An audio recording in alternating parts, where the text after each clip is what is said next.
ಮಲಪ್ರಭೆ ಮಡಿಲು ಸುದ್ದಿವಾಹಿನಿಯ ಸರ್ವ ವೀಕ್ಷಕರಿಗೆ ನನ್ನ ಅನಂತ ವಂದನೆಗಳು. ಭ್ರಷ್ಟಾಚಾರ ಅಂದರೆ ನಮ್ಮ ಭಾರತದಲ್ಲಿ ಒಂದು ಸಹಜ ಕ್ರಿಯೆ ಅನಿಸ್ತದೆ. ಆದರೆ ಚೀನಾ ದೇಶದಲ್ಲಿ ಇದೇ ಡಿಸೆಂಬರ್ ಮಂಗಳವಾರದಂದು ಕಡುಭ್ರಷ್ಟ ಅಧಿಕಾರಿಯನ್ನ ಗಲ್ಲಿಗೇರಿಸಿದ ಚೀನಾ ಅಂಥೇಳಿ ಪತ್ರಿಕೆಗಳಲ್ಲಿ ವರದಿಯಾಗಿದೆ. ಕಡುಭ್ರಷ್ಟ ಅಂದರೆ $421 ಮಿಲಿಯನ್ ಭ್ರಷ್ಟಾಚಾರ ದೇಶದ ಇತಿಹಾಸದಲ್ಲಿಯೇ ಅತ್ಯಂತ ದೊಡ್ಡದು. ಬೀಜಿಂಗ್ ಒಳ ಮಂಗೋಲಿಯಾ ಸ್ವಾಯತ್ತ ಪ್ರದೇಶಗಳ ಅಧಿಕಾರಿಯಾಗಿದ್ದಂಥ ಲೀ ಜಿಯಾಂಗ್ ಪಿನ್ ಅವರನ್ನು $421 ಮಿಲಿಯನ್ ಭ್ರಷ್ಟಾಚಾರ ಮಾಡಿದ್ದಾರೆ ಅಂತೇಳಿ ಅನ್ನುವಂಥ ಕಾರಣದಿಂದ ಅಲ್ಲಿಯ ಸರ್ಕಾರ, ಅಲ್ಲಿಯ ನ್ಯಾಯಾಲಯ ಅವರನ್ನು ದಂಡನೆ ಗುರಿಗೊಳಿಸಿ ಅದನ್ನು ಜಾರಿಗೊಳಿಸಿತು. ಇದೇ ಮಂಗಳವಾರ ಡಿಸೆಂಬರ್ದಂದು ದಂಡನೆ ವಿಧಿಸಿತು.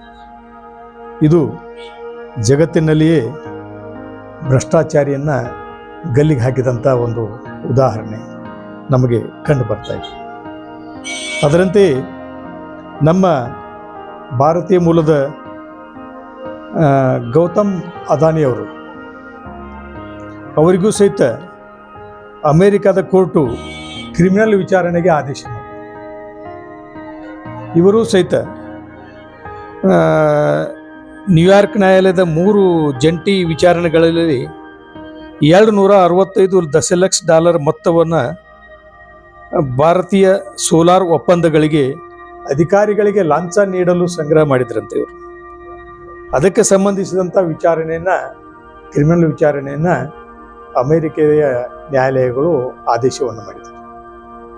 ಅದು ಭಾರತೀಯ ಮೂಲದ ವ್ಯಕ್ತಿ ಭಾರತೀಯ ಅಧಿಕಾರಿಗಳಿಗೆ ಸೋಲಾರ್ ಒಪ್ಪಂದಗಳಿಗೆ ಲಂಚವನ್ನು ನೀಡಿ ಅವುಗಳನ್ನು ತಮ್ಮ ಕಂಪ್ನಿಗೆ ಪಡ್ಕೊಳ್ಳುವಂಥ ಒಂದು ಸನ್ನಾಹದಲ್ಲಿ ಇಷ್ಟೊಂದು ದೊಡ್ಡ ಪ್ರಮಾಣದ ಮೊತ್ತದ ಹಣವನ್ನು ಸಂಗ್ರಹ ಮಾಡಿದರು.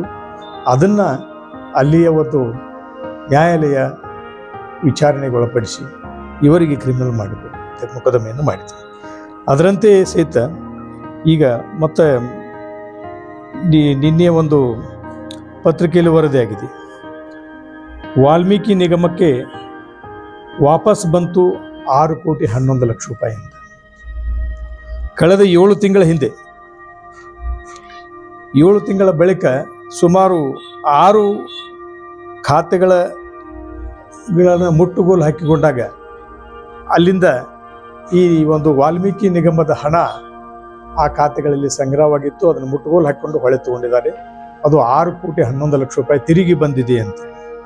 ಇದು $187 ಕೋಟಿ ಹಗರಣ ಆಗಿರೋದ್ರಿಂದ ಈಗ ಬಂದಿರತಕ್ಕಂಥದ್ದು $6 ಕೋಟಿ, ಇನ್ನೂ ಬರಬೇಕಾಗಿದೆ.